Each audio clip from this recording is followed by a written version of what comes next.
Bonjour, dans cette vidéo nous allons apprendre à extraire des molécules. On peut vouloir extraire des molécules pour en récupérer les arômes. Par exemple, la vanille contient la molécule de vanilline qui donne le goût de la vanille. On peut vouloir l'utiliser dans un autre produit. Ou alors on peut récupérer des molécules odorantes. Par exemple, la rose contient la molécule de citronellol qui donne l'odeur de la rose qui peut servir à faire des savons ou des parfums. On peut aussi vouloir récupérer des principes actifs pour en faire des médicaments. Par exemple, le saule contient la molécule d'acide salicylique qui peut être transformée en aspirine. Il existe plusieurs techniques pour extraire les substances solubles. La macération est un procédé qui consiste à laisser séjourner un solide dans un liquide froid pour en extraire les composés solubles. La décoction est une méthode d'extraction des principes actifs ou des arômes d'une préparation généralement végétale par dissolution dans l'eau bouillante que l'on laisse frémir. L'infusion est une méthode d'extraction des principes actifs ou des arômes d'un végétal par dissolution dans un liquide initialement bouillant que l'on laisse refroidir. Pour extraire les molécules dans un liquide, on va placer ce solide dans un liquide qu'on appelle un solvant extracteur. Ici, on a placé du thé dans de l'eau chaude. Au fur et à mesure, certaines molécules présentes dans le thé vont passer dans le solvant extracteur. On a réalisé une extraction solide-liquide. Le solvant extracteur doit être choisi de manière à ce que l'espèce chimique soit la plus soluble possible. Pour le thé, on préfère prendre de l'eau chaude plutôt que de l'eau froide. Pour certains produits naturels, on peut aussi utiliser une hydrodistillation. Nous allons regarder une animation sur l'hydrodistillation. Alors, nous allons placer de la lavande ici dans un ballon. Nous allons mettre en route la circulation d'eau froide qui va remplir le réfrigérant et ressortir dans l'évier. Nous mettons ensuite en route le chauffe-ballon, qui est ici. L'eau, en s'évaporant, va entraîner avec elle les huiles essentielles. La température du thermomètre ici va augmenter. Les gaz vont ensuite se recondenser dans le réfrigérant, qui est froid. Et on récupère à la fin du montage un liquide composé essentiellement d'eau, mais qui contient aussi de l'huile essentielle. Généralement, l'eau et l'huile essentielle ne sont pas miscibles et on obtient deux phases.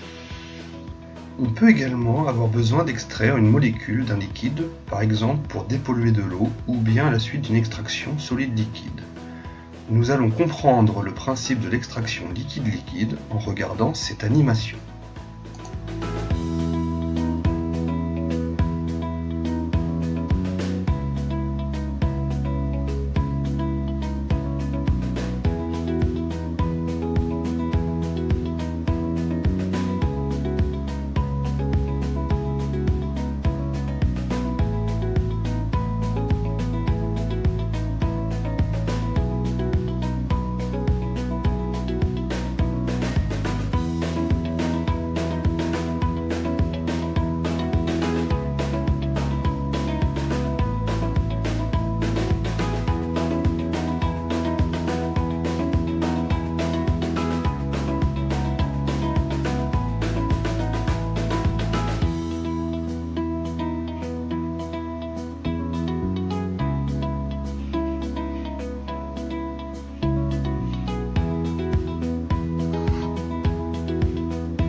Au laboratoire, nous utiliserons une ampoule à décanter pour réaliser cette extraction, qui est schématisée ici. Vous devrez connaître et savoir légender une ampoule à décanter. Regardez l'animation suivante pour comprendre et savoir manipuler une ampoule à décanter.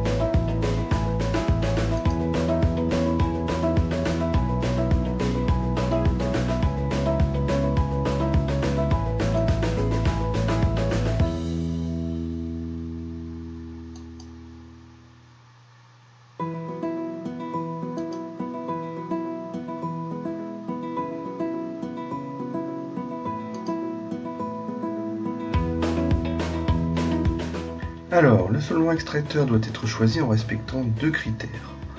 Le premier, c'est qu'il ne doit pas être miscible avec le liquide de départ. En effet, si le solvant extracteur est miscible avec le liquide de départ, eh bien tout va se mélanger, on ne pourra rien extraire du tout, on va juste ajouter encore plus de molécules dans notre mélange de départ.